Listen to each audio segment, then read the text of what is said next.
C'est notre dossier histoire du jour. Comme tous les matins, il y en a un tous les matins. Et ce matin, on parle d'Yitzhak Shamir, ancien Premier ministre israélien et figure historique de la droite sioniste. Il nous quittait il y a 9 ans, le 30 juin 2012, à l'âge de 96 ans. L'occasion de revenir sur ce parcours exceptionnel, celui passé au lendemain de la fondation de l'État d'Israël en 1948, d'un homme de l'ombre à l'homme du Mossad, et puis enfin à celui du pouvoir politique. Un homme de petite taille, doté d'une volonté de faire et qui incarnait la droite révisionniste israélienne fondée par son mentor Zeev Jabotinsky. Obstiné, entêté, mettant toute son énergie à ne céder sur rien, Shamir est resté toute sa vie fidèle à la pensée de son mentor, donc farouche partisan de la souveraineté israélienne sur toute la Palestine mandataire et de facto opposant radical à la création d'un État arabe palestinien. Il y a tant à dire sur cet homme né Ishak Jezienerski le 15 octobre 1915 à Roujani, dans ce qui était encore autrefois ce qu'on appelait la Biélorussie, aujourd'hui la Pologne, Laurence Kahn.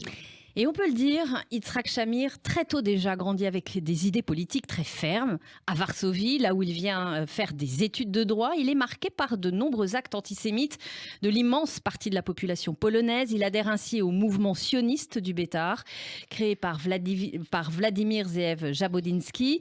C'est à ce moment qu'il décide d'émigrer en Palestine mandataire d'Yitzhak Jarnieski. Il devient Yitzhak Shamir. Et nous sommes alors en 1935. Yitzhak Shamir laisse derrière lui sa famille qui disparaîtra dans la tourmente nazie.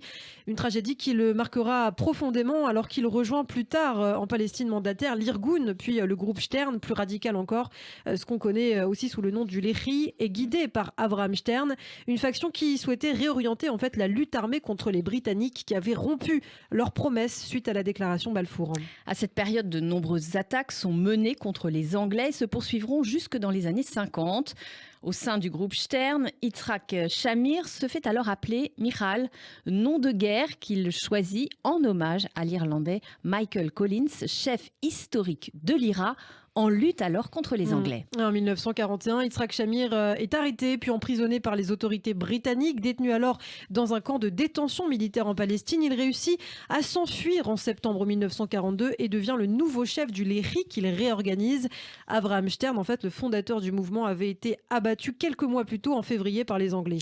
Yitzhak Shamir est précisément chargé des opérations armées. De nombreuses opérations contre les Anglais sont menées sous sa direction. Par exemple, l'assassinat au Caire en 1944 du ministre d'État britannique pour le Moyen-Orient, Lord Moine. Avec les tensions qui s'intensifient dans la région entre les Anglais et les Juifs sionistes, Yitzhak Shamir sera à nouveau arrêté quelques semaines après l'attaque contre l'hôtel King David, siège du commandement militaire britannique. Sa condamnation sera l'expulsion vers un camp de prisonniers en Érythrée. Mais Yitzhak Shamir s'évade à nouveau d'Érythrée en janvier 1947. Il gagne alors la côte française et puis Djibouti où il est emprisonné pendant 3 mois. Il est ensuite évacué vers la France métropolitaine par les autorités françaises. Sur place, Shamir poursuit quand même ses activités militantes pour l'Irgun, le Lehi n'ayant pas d'implantation réelle dans le pays. Et finalement, Yitzhak Shamir ne revient en Israël qu'après la proclamation de l'État d'Israël en Palestine en mai 1948. À son retour, il reprend la tête du Lehi qu'il avait dû quitter lors de son exil en France. Il mène à nouveau d'importantes opérations et notamment les éliminations successives en 1948 à Jérusalem du représentant des Nations Unies pour le Moyen-Orient, le comte Folke Bernadotte, et du colonel Serot, chef des observateurs militaires de l'ONU.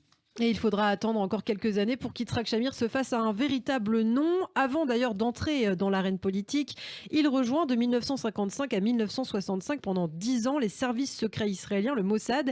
C'est à 58 ans, en 1973, qu'il entame enfin sa carrière politique. Il est élu pour la première fois à la Knesset en 1973 sur la liste du Hérout. On peut dire que c'est l'embryon du Likoud. Il devient ensuite président du Parlement. Et il arrive au moment où la droite israélienne, menée par Menachem Begin, fait basculer dans l'opposition les travaillistes qui détenaient le pouvoir, rappelons-le, depuis les premières élections de l'État d'Israël en janvier 1949. Pendant ses premières années sur la scène politique, Yitzhak Shamir marque par son charisme et sa vivacité. C'est lui notamment qui, en novembre 1977, accueille le président égyptien Anwar el-Sadat à la Knesset. Un moment de diplomatie historique qui mènera 2 ans plus tard aux accords de Camp David accord que Shamir, par ailleurs, ne vote pas. Et oui, puisque Yitzhak Shamir s'abstient. Yitzhak Shamir devient ensuite ministre des Affaires étrangères en 1980, poste durant lequel il a beaucoup marqué l'opinion internationale au cours des 3 ans où il fut chef de la diplomatie. Il faut préciser qu'Yitzhak Shamir, entre autres, parlait extrêmement bien français. Je vous propose justement d'écouter cet audio historique du ministre des Affaires étrangères à Paris, alors qu'Israël est engagé au Liban et que la France appelle à cesser les hostilités. Écoutez la réponse d'Yitzhak Shamir.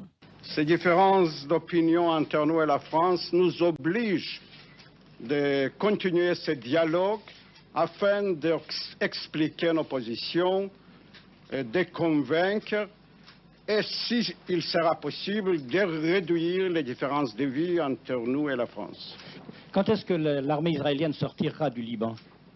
Nous sommes prêts à quitter le Liban au moment où ils seront créées des conditions que nous permettront d'être sûrs que les terroristes ne reviendront à leur position pour continuer leurs attaques et leurs bombardements contre nos citoyens.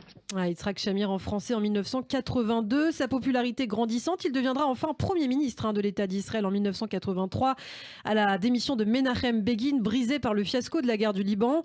En tout cas, la ligne idéologique d'Yitzhak Shamir est claire. Pas de concession aux Arabes. À ses yeux, toutes les régions récupérées par Israël lors de la guerre de juin 1967 font partie intégrante de l'État juif, convaincu, comme il le répétait volontiers, que la mer sera toujours la mer et les Arabes toujours les Arabes, je cite. L'idéologie sioniste de Shamir passait avant tout, et même ses adversaires le reconnaissent, qu'il faisait donc passer ce qu'il percevait comme les intérêts supérieurs d'Israël avant toute autre considération politique ou personnelle, Laurence.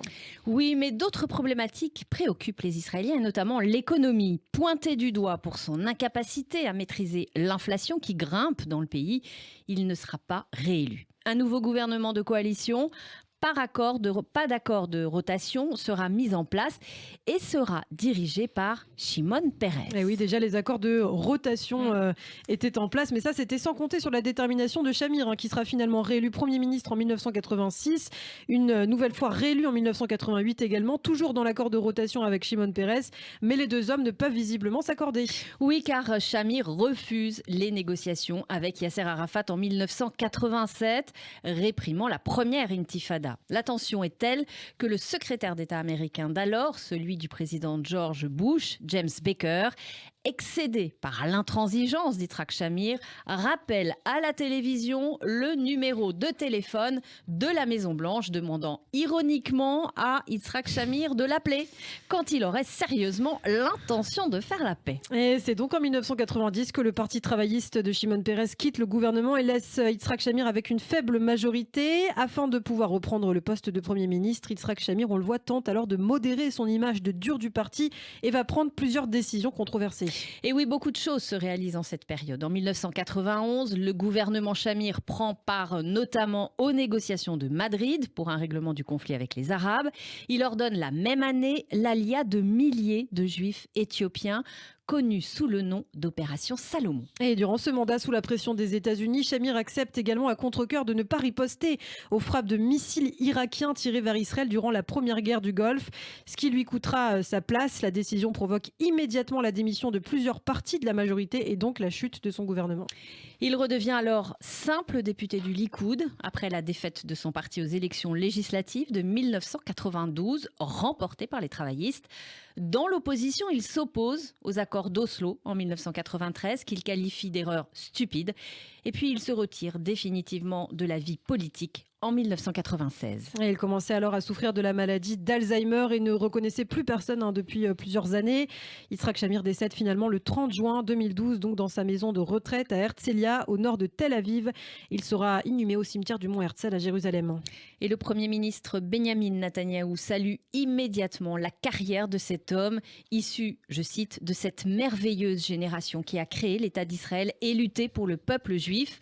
Shimon Peres s'incline alors également devant son ancien rival politique, un combattant courageux, dit-il, un grand patriote qui a servi son pays avec intégrité et un dévouement sans faille. Et François Hollande également lui rendra hommage, ancien président français, à cet homme qui a fait donc des concessions, effectivement. Merci Laurence Kahn d'avoir contribué à ce billet que vous pouvez retrouver d'ores et déjà sur notre site internet radioj.fr, que vous pourrez retrouver en vidéo dans la matinée sur la page YouTube de Radio J. On a déjà fait le portrait de nombreux hommes de la politique israélienne, des figures historiques de l'État d'Israël, notamment Théodore Herzl, Menachem Begin, Golda Meir. Golda Meir, tout à fait, Ben Sion